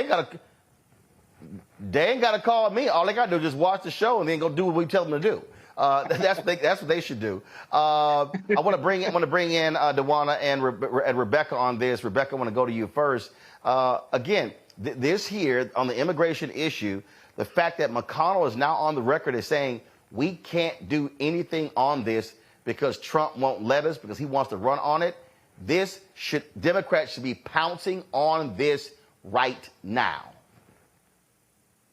Well, Roland, two things. This has been going on since 2005, 2006, 2007, when John McCain and Teddy Kennedy actually introduced a compromise bill on comprehensive immigration reform. And I would say, it has been to the Republicans' advantage to actually deal with this issue because it's now become a voter issue. But I'll also push back on the Democrats as well. When the Democrats had control of the House and of the Senate, they should have resurrected this bill and actually tried to get it passed, especially because they had strong bipartisan support. And it was years of work that Teddy Kennedy and John McCain did that actually had a great starting point. And it would have been much further along than where we're at now. But the second thing that I want to talk about in relation to New Hampshire last night, just looking at the exiting polls, sure, Michael is right. Immigration was one of the top key issues that Republicans who voted for Trump voted on, but also 85% of them that supported Trump said that Biden did not win the election. So even if immigration is the number one issue in the country right now, the folks who Trump is appealing to are the people who don't think that Biden won, and also the people who overwhelmingly in the 80s, in the 80 percentile, who believe that abortion should be illegal in this country. That's completely opposite of the majority of the country. So I guess my question or my point is, even if Trump gets out of this Republican primary, which he probably will, his message is so egregious and so extreme. I don't see how he's able to get the middle to support him to actually win in November. And that's not me saying that Joe Biden is doing a good job campaigning, but it's me saying Trump's message, I don't see how he's able to pivot in the general election. Sure, Michael? Yeah, I mean, look, I don't know if I'm convinced necessarily that the president needs a substantial margins of swing voters to win. Again, I go back to 2016. I've studied the numbers. If President Biden, to the point that you raised, Roland, in terms of some of the issues, younger voters, African Americans, even like Latino voters, which now appear to be shifting more so to Trump's corner on the immigration issue, I believe 58%, the latest poll I just saw about a week or two ago. If there is any deficit in turnout in critical battleground states for President Biden, Donald Trump can win. I'm not saying that he will win, but I'm just looking at the numbers here. You're talking about 84,000 votes across 4 states. Those numbers are now insurmountable, and I just have to be realistic with the viewers about this. Again, I'm not saying he's going to win, but if he were to win, I'm just telling people don't be surprised based on how he won in 2016 and how he lost in 2020. Well, the thing here is that, and this is where Cornel Belcher even had a column today in the LA Times on this. Here's why I spend literally no time on the show on polls. One, they're snapshots. Two, it's a joke for me to deal with polling in January, election in November. The question then becomes, as we move in the next 6-7 months, how does this thing begin to shape up? And then when it really comes down to two candidates, and that's really, I think, what jumps out. You're also seeing Biden shifting several of his top White House aides over to the campaign because now they're getting serious about the campaign, which they should have been, which frankly, as I believe, they should have been doing 6 months ago, because I believe the campaign should have been a lot more aggressive beginning in May and June of 2023 instead of waiting until January 2024. Duana, you got a question? Yeah, I just, after kind of seeing the things that happened in New Hampshire, and I'm just seeing that Nikki Haley continue to pursue things and continue with this race, what is going to need to be done when I'm looking at the fact that there seems to be some sort of split, and the poll numbers, I don't get off into all of them. That's not my expertise area, but it seems that as I've been watching the news and watching things, that there are, in New Hampshire, it seemed like there were these independents that were coming up and trying to get, some things moving, with Nikki Haley still being in this race. And we know Donald Trump is going to be the one that's going to be picked in the end. But the longer she's in this race, does this start to hurt the Republican Party, divide the Republican Party? I feel like it does the Democrats advantageous, during this time while this is continuing. But what do you foresee that looking like if this continues to be, Nikki Haley continues to pursue this with Donald Trump? Yeah, that it's something that you said towards the end. I want to put emphasis on. You said it's advantageous to Democrats. I do not disagree at all. I mean, what we saw in New Hampshire, even in Iowa, is that there is clearly some splits and cracks within the Republican coalition as it pertains to Donald Trump. So nationally, moderate-leaning Republicans represent around 27 to 30% of all registered Republicans in the country. Most of them did not vote for Donald Trump in 2020. And what you saw in New Hampshire, most of them said if it was not for Nikki Haley, they were Republicans. Some of them voted for Trump the first time. You even had some that said they voted for him twice, but said they would not vote for him this time around. That's a very real problem for the former president. Now, for the former Governor Haley, I don't think she has a path, but I think she's probably waiting to see what happens February 8th from the Supreme Court. How do they rule on the very serious question about former President Trump being on the ballot in Colorado, Maine? There are several other states that are kind of contemplating following Colorado's orders. Or will the Supreme Court seek to find some type of legal justification to say he should be on the ballot and voters should ultimately make that determination? But with that said, if I'm advising Nikki Haley and I'm looking forward to 2028, Donald Trump is ahead by 50-plus points in South Carolina. The governor has endorsed him. Both U.S. senators have endorsed him. Most of the members on the Republican congressional delegation have endorsed him. Several key evangelical pastors have endorsed him. Then you fast forward to Super Tuesday, which is March 5th. Most of the states now are either winner take all or winner take most. This is in part because of the savviness of Trump's operation a year or two ago when they crisscrossed the country, in part because of help from individuals like Kevin McCarthy in California. Louisiana, for example, is a state now where the delegates have to stay with the person who won that state, at least for 2 ballots, if there were a challenge come convention. And so Donald Trump's team, they're really built a robust operation compared to 2016, where now all of the rules in terms of delegate apportionment to get to 12-15 to become the Republican nominee are all slated to his benefit. So even if Nikki Haley had some type of a path, she would always be playing numerical catch-up to Donald Trump. First of all, she ain't catching up. All right, so let me do this here. So, I mean, look, she ain't got no shot, and we'll see if her money is able to keep her in the game for the next 30 days. At the end of the day, Roland, from my understanding, just real quick, from my understanding, just talking to a couple of folks, some of the donors, some of the wealthier mega donors are starting to look at this and starting to ask and beg the question, what is the path here? And so I predict, I may be wrong, but I'm almost certain in about 2 weeks, 3 at the most, I think she's going to drop out. It's a money thing. You just don't have the money to sustain the candidacy. I think what will happen is, look, you've got Nevada coming up. You've got U.S. Virgin Islands. She's taking a trip to the U.S. Virgin Islands. I think what happens is, to be frank, South Carolina is her last stand. And so I think she stays in until then. Or if she doesn't want to risk the embarrassment of getting crushed and blown out in her home state. But at the end of the day, South Carolina is the end of the road for her. Let me go to a quick break. She gains nothing. Hold on. Okay. No. I understand that, other than ego. Hold tight 1 second. We come back. Okay. We want to talk about the United Auto Workers, their endorsement of President Joe Biden. You're watching Roland Martin Unfiltered on the Black Star Network.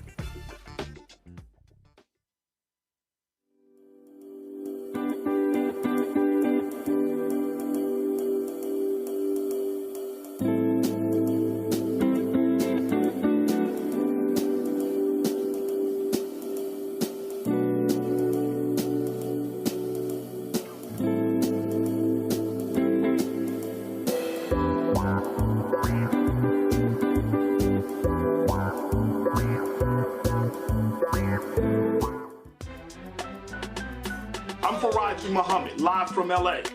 And this is The Culture. The Culture is a two-way conversation. You and me, we talk about the stories, politics, the good, the bad, and the downright ugly. So join our community every day at 3 p.m. Eastern and let your voice be heard. Hey, we're all in this together. So let's talk about it and see what kind of trouble we can get into. It's The Culture, weekdays at 3, only on the Black Star Network. Farquhar, executive producer of Proud Family. Bruce Smith, creator and executive producer of The Proud Family, Louder and Prouder. And you're watching Roland Martin Unfiltered.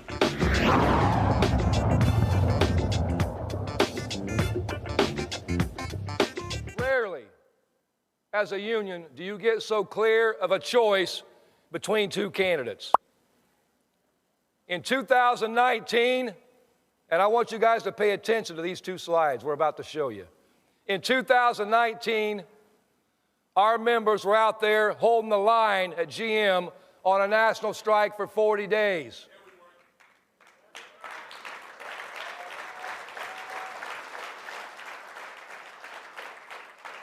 Trump was the sitting president.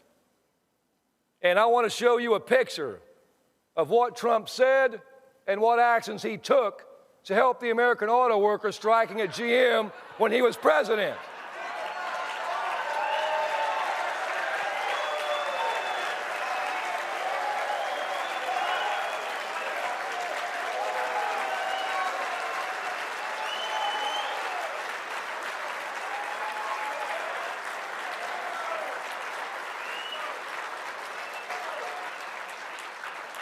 He said nothing, he did nothing, not a damn thing, because he doesn't care about the American worker.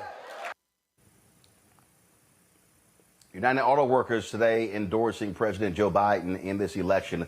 Shermichael Singleton, the Republican strategist. Shermichael, Trump loves talking about how he's for the American worker, for these men and women, largely white in hard hats. The UAW is like, yeah, dude, where were you? Yeah, look, I'm not surprised by the endorsement, but I mean, it was a great endorsement for President Biden. No one can deny that. I mean, you know, Joe Biden always talks about, you know, Scranton Joe, a blue collar guy. He talks a lot about his father, who was a manual physical labor worker. That connects with a lot of people, Roland. I mean, look, the reality is when you think about the continuing divide between winners and losers, a lot of blue-collar people don't feel a sense of respect. They don't feel a sense of recognition or gratitude for the hard work that they labor on every day, sometimes 40, 60, 70, 80 hours a week, so that these so-called technocratic elites, or as Harvard philosopher and professor Michael Sandel refers to as meritocratic hubris. And so this endorsement for President Biden shouldn't be overlooked. And I think that Joe Biden's past and being able to speak directly to the everyday lives of those workers is a very real thing. And it's a mobilizing message.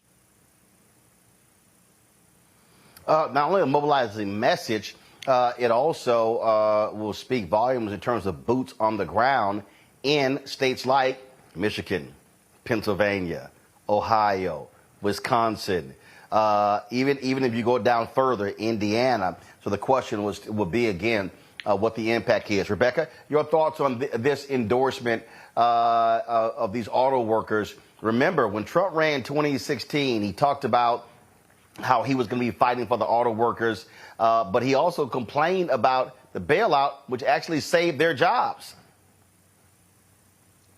So from a pure political stance, look, this frees up resources in the primary to go into the Biden-Harris coffers, and then it allows for those same resources to then actually flow into the general election coffers as well. But the same pushback that I gave when Lee Saunders was on the show is, what does it look like for the rank and file? While money is moving in that endorsement with some boots on the ground, benefits Biden's campaign, what does it look like when it's time to go into the ballot booth? Are those rank and file members of unions, especially with building trades, obviously not UAW, are they going to support Trump or are they going to support Biden? And we've seen, in 2020, but also in 2016, we saw some of those rank and file union members actually supporting Trump. Dewana. Yeah, I think that's an excellent point. It's going to, we're going to see what happens with this endorsement, if that will trickle down to others.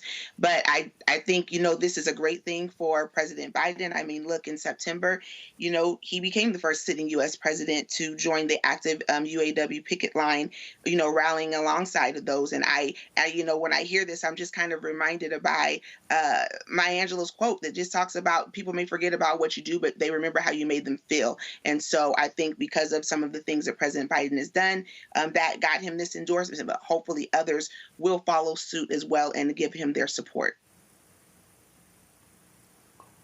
Mr. Michael, final comment. I mean, look, Roland, I'm reminded of an argument that great German philosopher Hegel made, which is that all people seek recognition. And while President Biden hasn't really talked about this as much, I mean, he's obviously focusing on governing the country and other things. I mean, this is something that I think is a strong suit of his. And again, that is that connectiveness to everyday regular people. There is this sense that I would argue when you think about things in terms of contemporary politics or civil society, where people believe that their status in life isn't what it once was. The Pew Research has some very fascinating data that came out that showcased most Americans believe that things were better off in the past than in the present. The future is bleak, according to most people. I just saw another poll that came out. 62% of Americans are living paycheck to paycheck. We're seeing an increase in Americans relying on credit cards. We're seeing an increase in Americans relying on buy now, pay later loans. And so, look, we can argue politically, policy-wise, which party has better addressed those issues, but that's not the point that I'm necessarily making. The point that I'm making is that I think it's going to be fascinating to watch how the president speaks to those issues, because I do think people are yearning for that. Not just white blue-collar workers, but I think a sort of multiracial movement. You think about Trump in terms of MAGA and populism. It'll be fascinating to see if President Biden can pull together this multiracial coalition that he did in 2020 to help get him across the finish line this November.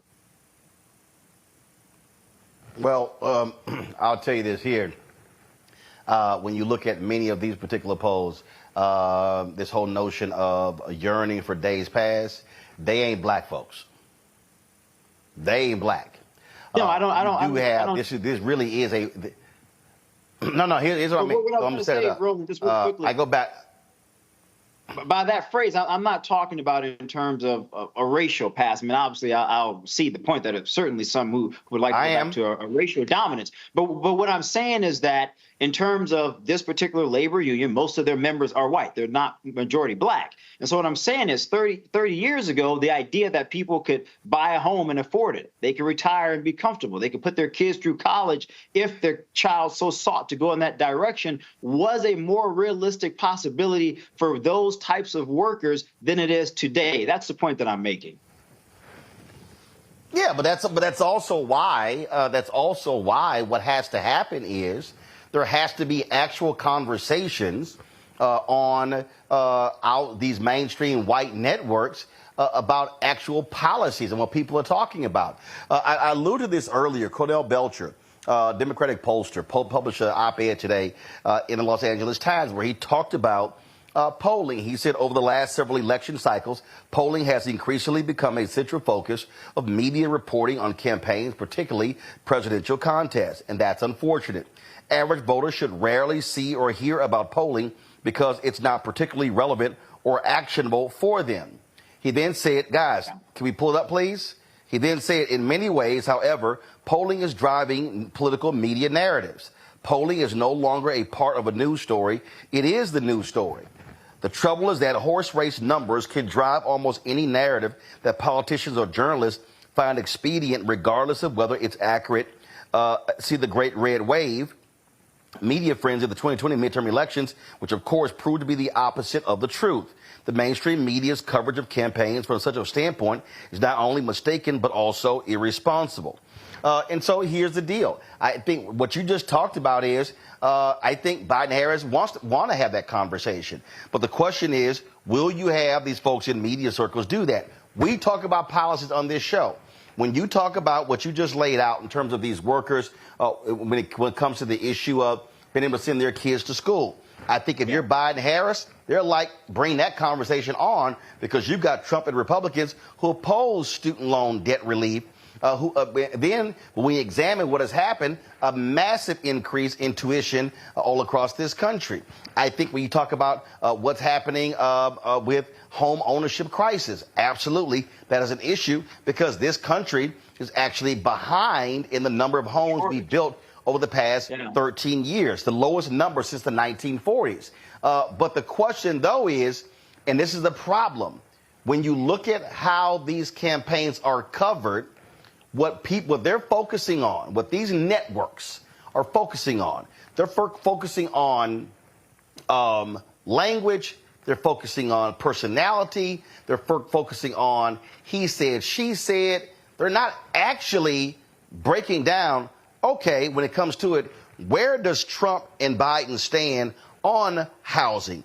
Where do they stand on college tuition? Where do they stand on student loan debt relief? And that, to me, I think is part of the problem we have in the society, that the type of coverage that we have is superficial, is process-oriented, is inside baseball, but it's really not about the issues that people care about.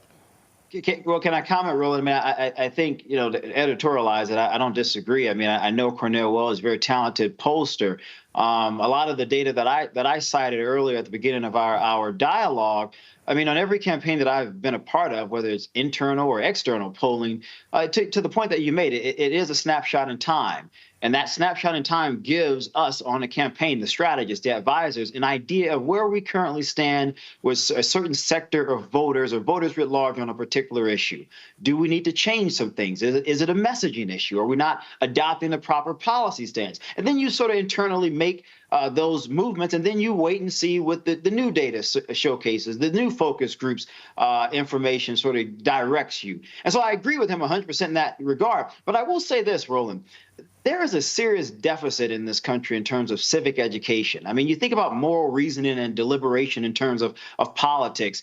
And I wouldn't necessarily lay the blame solely on the media. I would say the education system in general in this country has completely failed Americans in terms of how policy functions and governs, how members of Congress craft legislation, the actual role of the president that most people aren't aware of. So I don't disagree with anything you said. Well, I agree. But first of all, I agree in terms of how education has failed. Rebecca, the problem that I still have fundamentally is that this is why I can't even watch these networks. And I'm just being straight up, Rebecca. I can't watch CNN. I can't watch MSNBC. I can't watch Fox News because what I see.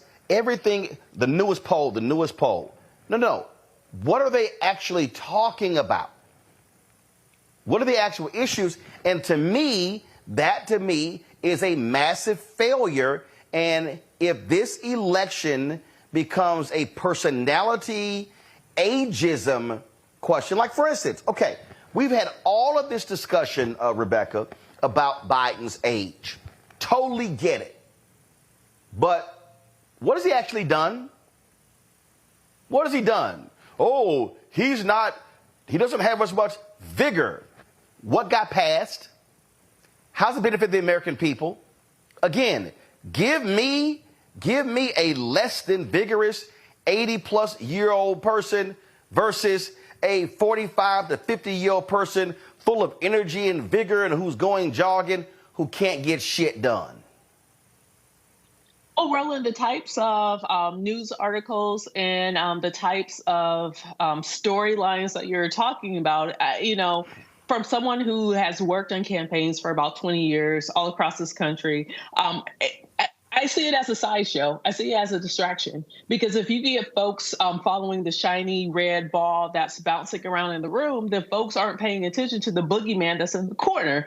And so when you look at someone like Trump does not want us to talk about the things that he's planning to do in a second administration, right? So now those who are around him are, their storyline, their talking point of the day is, oh, well, Biden's old. He tripped over a cord. Therefore, he can't be a good president. Now, do I have issues with octogenarians running the country when that's not the average experience of people in this country? Yes, but that's a different story. But both Trump and Biden are still in the same age group. So regardless, we're going to have an old white guy who's going to be in the White House, come 2025. But that distracts from the issues of, hey, we got issues. Our economy is strong, but individual people aren't feeling the strong personal economy. That's something we need to talk about. Or even to Shermichael's point, there is an education issue in this country, and COVID made it even much worse. We have a lot of students who got passed on, like fourth graders now, were the COVID kindergartners. A lot of them are deficient in math and reading and don't have a strong understanding of science. That means as a country, we're not going to be competitive in the global market when it comes to our job force because students aren't getting proper education. So there's many other issues that we should be focused on. And yes, the border security, immigration, comprehensive immigration reform are also issues that need to be dealt with. But instead, we're focusing on like the shiny objects that really don't mean anything.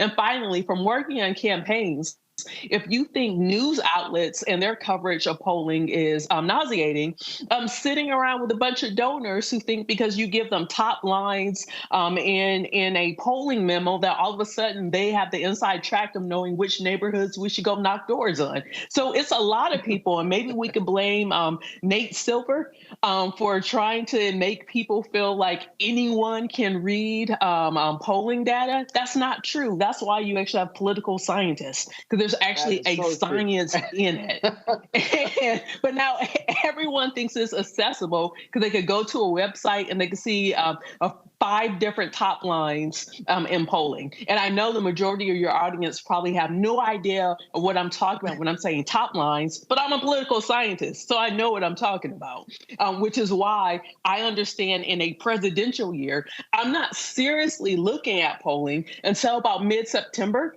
because at that point, we're about maybe 10 days before we start having some early voting in earnest, and that's giving me a true account of what's going on. But polling from a practitioner's point of view, it allows me to see, okay, this is how women are feeling this week. Okay, in 2 weeks, maybe something happened with Israel and Gaza. Let me peek back into the electorate to see, okay, with this new news event that just happened, if it has moved the needle on their attitudes or their feelings. And so that's what the purpose of polling is to be a tool, but it is not the destination. And unfortunately, the destination is now what's being shown, in the first 2 blocks of every news program, especially on cable news. That's a good point. Polling is complicated. It is complicated. All of it, and thing here, Dewana, again, I just think, and here's the thing right here, and let's just be frank. When you hear this criticism, that's because those in charge, the producers and the executives, they are allowing these things to happen. Period. At the end of the day, they have the power to say, hey, we're going to actually talk about the issues. Where do they stand? Unfortunately, that stuff gets left by the wayside all the time during election season. Dewana, your final comment, then I'll go to Shermichael. Let's close it out. Yeah, I am so grateful that we have people who are experts in the polling arena. That is not my ministry or my expertise. I am a person who wants to know about the issues. I want to know who's done what. I want to hear these individuals who are vying for my vote. I want to know what are you going to do to make this place better. And it is unfortunate that we spend a lot of times on numbers. For the things that I have watched and looked at, and Roland, I'm similar to you. I can't watch a lot of this stuff because it seems to be the same rhetoric and the same conversation that is not really that I'm not really attracted to. But what I will watch is to hear about what someone has done. What has Biden accomplished? What have other people who are seeking these office, what have they accomplished, or what are they hoping to accomplish? What turns me off is the continuous attacking that we have towards each other. Watching that on a news show will make me turn the channel very quickly. So I think we do have to get back to the way that we are presenting this on various newscasts. We've got to figure out a way to really start educating the people. I agree. Being a former educator, we could have a whole nother conversation on the education piece and where we're at in this country on that. But what is getting young people's spaces right now is the media, social media. These are the things that they're listening to and that they're following, and that's how they're getting their information. So for those who have these tools, we've got to be able to educate them, but we've also got to start letting them know what's really going on in this country. And so I think we do need to start changing that narrative. Yeah, I'm just not going to listen to a lot of these folks with the constant poll. And then the other deal, Shermichael, as we all know, it's a whole bunch of trash-ass polls out here. I mean, and the problem is because polls have now, because they now are about branding and being part of the news cycle, I swear everybody named Mama throwing a poll out. And again, if you're fixated on the polling, Biden is up +5, Trump's up +5 nationally. First of all, it don't mean nothing because the election are state elections, and that's one. But also, what we're going to do, we're going to focus on issues. We're going to say, where do the candidates stand on very specific issues to help people say, okay, now I need to make a determination who I'm going to vote for. Hopefully these yahoos and the mainstream news organizations will do the exact same thing. I will not be holding my breath, Shermichael. Final comment. Yeah, look, I think it's incredibly important to educate people, Roland. And one of my greatest concerns as I sort of look at how the electoral maps are changing in terms of where people are and what their focuses are, how campaigns are targeting and engaging them, and how we're just talking about this in the media, generally speaking, and writing about it. The country, in many ways, we've sort of become moved by excitement and less about substance. And that's concerning, right? Because to the point that was made, Biden is too old and Trump is exciting and vibrant and vivacious.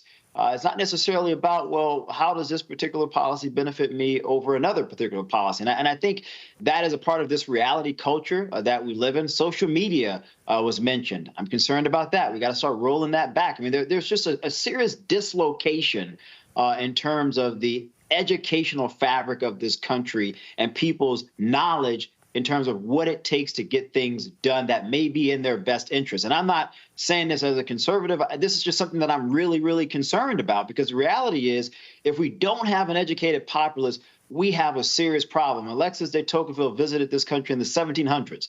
And one of the most fascinating things, Roland, that he wrote about the United States was from the most educated, wealthiest person in the country at the time to the poorest person in the country at the time. They were all well aware of the processes of how to move the country forward. I'm not certain that that is the case today, and I think we're seeing less and less of that as we move forward. Well, we're going to do what we do as best that we can. Shermichael Singleton, I appreciate it, man. Thanks a lot. Well, kudos to you, Roland, for what you're doing, man. I have a lot of respect and admiration for you. And I think it's important. I think it's important for people to have a source and an outlet where experts are coming to explain the complicated. You don't see that often. You do not. All right. We appreciate it. Thanks so much. DeWanda, thanks a lot. Rebecca, thanks a bunch as well. I appreciate y'all being on today's show. Folks, that is it for us. I'll be back in the studio tomorrow, so look forward to seeing y'all. Don't forget, support us in what we do. Join our Bring the Fuck fan club. Your dollars are critically important for us to do the work that we do. Send your check and money order to P.O. Box 57196, Washington, D.C. 20037. That's 0196. Cash App is $RM Unfiltered. PayPal R Martin Unfiltered. Venmo is RM Unfiltered. Zelle, Roland at RolandSMartin.com. Roland at RolandMartinUnfiltered.com.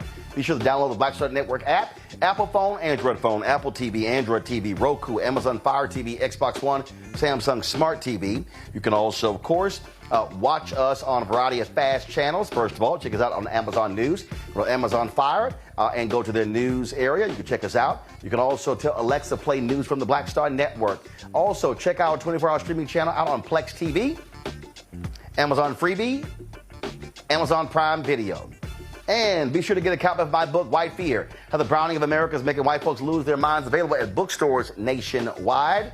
Barnes & Noble, Books A Million, Target. You can also get it on Amazon. And, of course, you can get the audio version. That's me reading it, of course, on Audible. Folks, that is it. I'll see you tomorrow right here, Roland Martin Unfiltered on the Black Star Network. Holla! Folks, Black Star Network is here. Oh, no punches! I'm real revolutionary right now. Support this man, Black Media. He makes sure that our stories are told.